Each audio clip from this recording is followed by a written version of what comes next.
the by-election on Leo Mudende Njeru, right? First of all, the name Mudende, I think people are making a mockery out of it. Why will a person be called Mudende? Maybe you can decipher for us, Cathy, you know what it means, or is it's not something to be talked about during a breakfast show? Yeah. But yeah, let me just... So first of all, it's really something that I would want to discuss in private. However, it's an interesting name. It's an interesting name. It's not an ordinary name, you know, so to speak. But then in our let me say, the way we name amongst the Kikuyus, the Embus, and the Merus, you'll find some people just pick some very interesting name for certain reason. For example, you'll find someone named after an animal, like Ngari or Njogu, which Njogu means an elephant.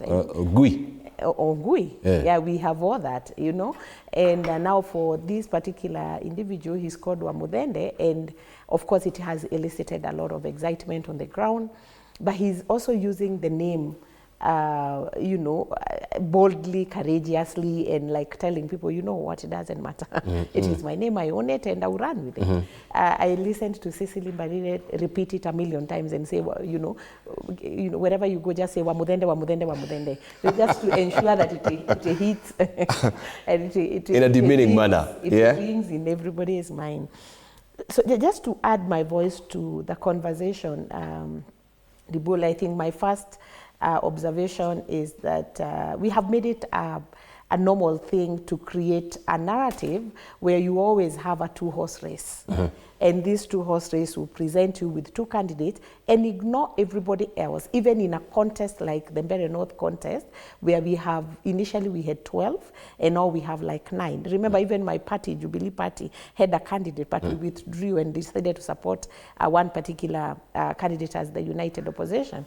But then there are so many other candidates who are also, I would actually look at them as if, or like they are in the united opposition, yet nobody is talking about it. Yes, yes. So we have created a two-horse race, and the two-horse race now is between Wamudende Leo and Newton Karish.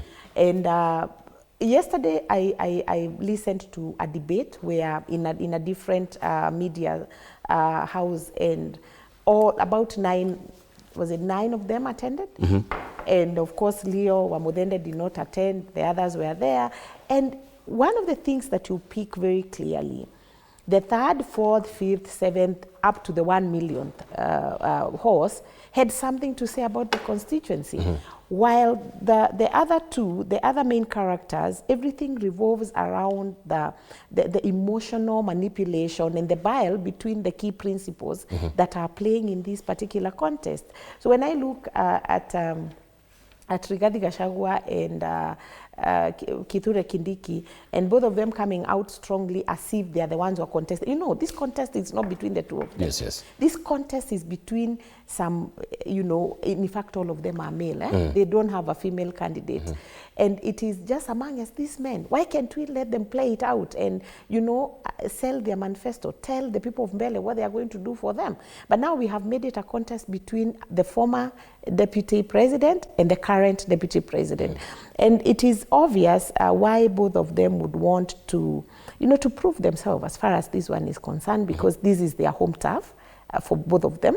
And remember when Kithure Kindiki was coming into power, there was a lot of debate around is the Embu people and the Meru people part of Mount Kenya? Or do we then say that this is Mount Kenya West and this is Mount Kenya East?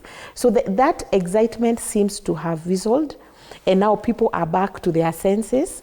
But just as they were going to pick those senses and maybe start reasoning, the excitement around 1 term and 2 term is back again. So the outcome of this general by-election, especially in Mbeere, will be, number one, a catalyst, but it will determine how the people vote in 2027. For me, that is very clear, because it is very similar to what happened in Kiambaa in the year 2020, when we voted for the first UDA candidate, who is Kawanjiku. So I think for both Rigathi Gachagua and Kithure Kindiki is a matter of life and death.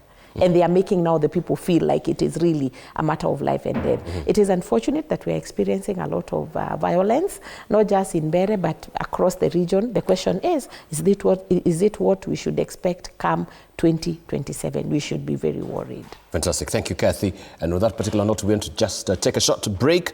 And when we circle back, of course, we shall pick up on where Samuel Pogisio left, just having the mic challenges there. I hope you've not lost your train of thought, so you can pick up from there. But also to just flag some of the latest development that we have. What is in a name? Because that name also is being problematic with the United Opposition raising questions about the credibility of Leo Mudende Njeru, who was previously Leonard Muriuki Njeru, right? So we shall also be highlighting that on the other side of a break. Don't go away, you're watching Morning Cafe.